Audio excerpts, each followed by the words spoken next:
In part 1 of our instructional video series on the AEMC Megohmmeter Model 1060, we explain how to set up, run, and save an insulation measurement test.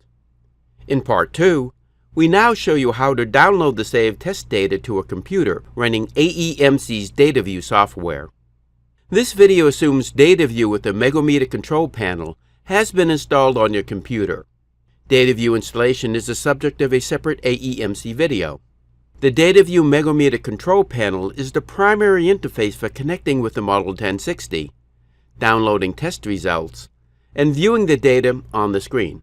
You can also use the control panel to set up tests, view measurement data in real time, and configure the instrument.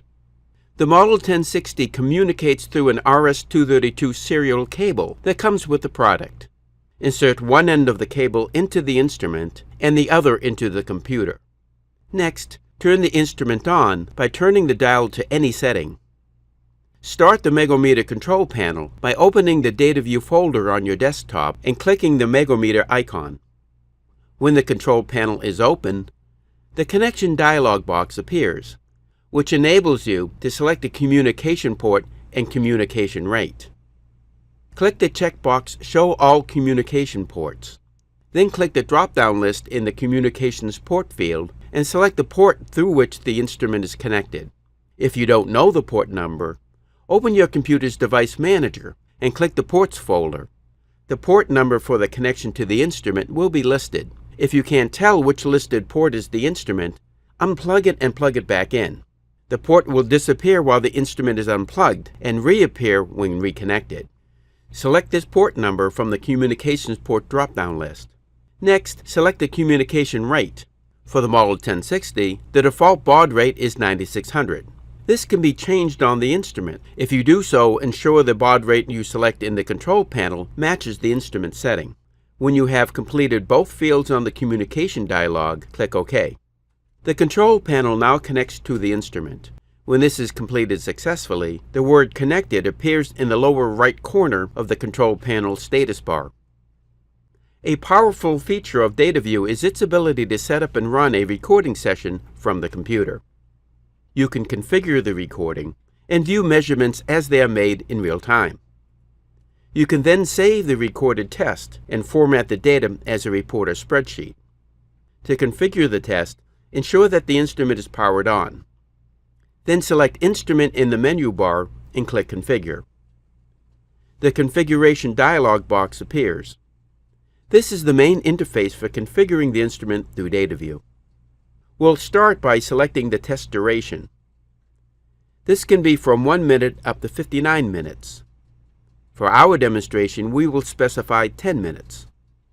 Next, select the sample interval. This determines how often during the test the instrument will make a measurement. We will leave this at the default setting of 5 seconds. The configuration dialog box includes a number of other fields for selecting features such as the calculation to determine polarization index, alarm thresholds, lead compensation, and other features. These are all described in detail in the help system that comes with the DataView Megohmmeter control panel. For the sake of simplicity, we will leave these at their default settings and click Write to Instrument to update the instrument configuration. Then click Close. With the test setup complete, we can now start the test. Click Run Test in the navigation frame to display the Run Test dialog box. On the left side is a list of available test voltages from which you can select. Note that these will override the voltage selection indicated by the instrument's dial. For our test, we will select 250 volts. Note that you can also set a limit on allowable test voltages by disabling higher voltages via the control panel, as explained in the help system. At the bottom of the dialog box are the object and test numbers, under which the test will be stored. These are derived by incrementing the object and test combination of the most recent test stored in memory. In our example, no tests are in memory, so by default the test will be stored as test1 in object1. To change this setting, use the up and down buttons next to the fields. To begin the test, click the Start button. After a few moments, real-time measurements are displayed as a graph in the center of the dialog box. In the lower left is a table showing the total duration of the test, the time remaining, the test voltage, most recent resistance measurement, and values for DAR, PI, and capacitance. The DAR value appears after 1 minute, while PI and capacitance will appear at the completion of this test. As the test progresses, the graph starts to assume the characteristic shape of the time resistance test. In our demonstration, the graph indicates that our test specimen, in this case a short wiring run, has adequate insulation. It also indicates that we have selected an appropriate test voltage.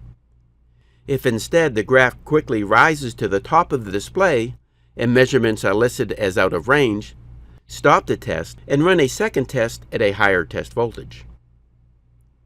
You can print the displayed graph by clicking the Print button and completing the Print dialog box. To save the test, click Save. When you exit the test, it appears under Data Files in the navigation frame. When you open the test, you can augment its data by clicking Edit in the menu bar and then selecting the Edit option. This displays the Session Summary Properties dialog box. This dialog box consists of 4 tabs.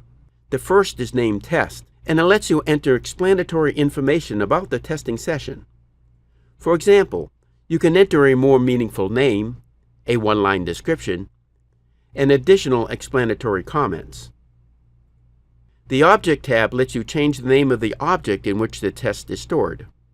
In this case, we will leave this name unchanged.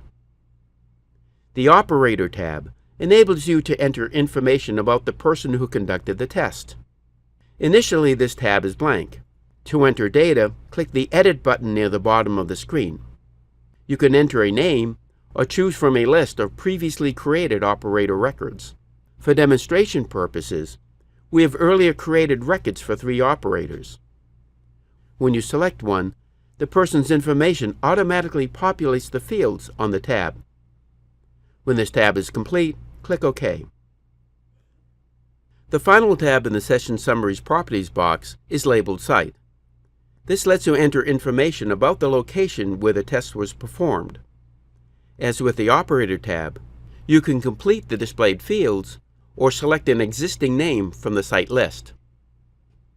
We have created a demonstration site called Video Example, so we will select it to automatically fill the remaining fields on this dialog box. You can now view the complete test record. This includes information about the test operator, the test site, the instrument model and other test-related information, the test measurement data itself as recorded by the Model 1060 instrument, and finally, any additional comments. To save the complete updated test on the computer, click File in the menu bar and select Save. You will be prompted to enter a file name for the saved test data. You can also download tests stored on the instrument itself. To do this, click Instrument in the menu bar and select Download. After a few moments, the Select Tests dialog box appears. This lists all tests currently stored in the instrument. You can download individual tests by selecting them, or use the Select All button to select the entire contents of the instrument's memory. In our example, there is only 1 test stored, so select it and click Download. When the download is complete, the navigation frame on the left side of the control panel window lists the object name, as well as any test contained within the object. Clicking on the name of the test displays its measurement data in the data frame on the right side of the control panel window. Another important feature of DataView is its ability to generate reports from test data stored in objects. Start by selecting the object in the navigation frame. All tests stored in the object are listed in the data frame. Choose each test to include in the report by clicking its checkbox in the Add to Report column. You must have at least 1 test selected to create a report. Click File in the Control Panel menu bar and choose Create DataView Report. You are asked to enter a file name for the report data with the extension DVB. Enter the file name and click Save. The Address Book dialog box appears, allowing you to change the operator and site information for this report.